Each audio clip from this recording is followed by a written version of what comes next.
Detectives assigned to the Major Investigations Division are probing the shooting of 7 people, 3 fatally on Rusden Road in Rockfort, Kingston 2 on Thursday, August 3.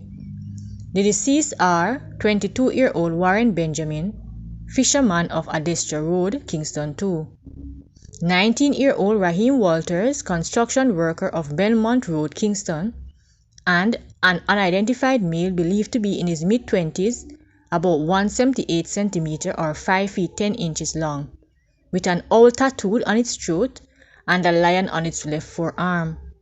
Reports from the Elliston Road Police are that about 11 p.m. the 7 were among patrons at a party when a man stepped outside the bar and opened gunfire at the group.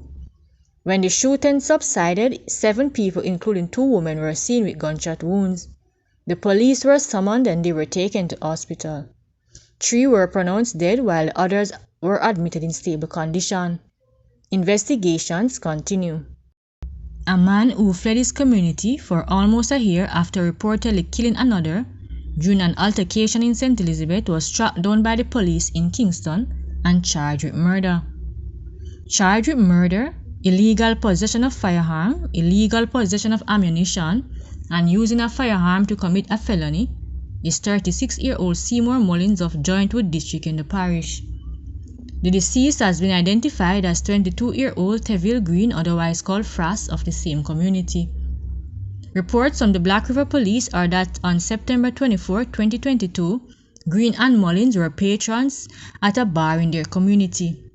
An altercation reportedly developed between them, during which Mullins allegedly pulled a firearm and opened gunfire hitting Green before fleeing the scene.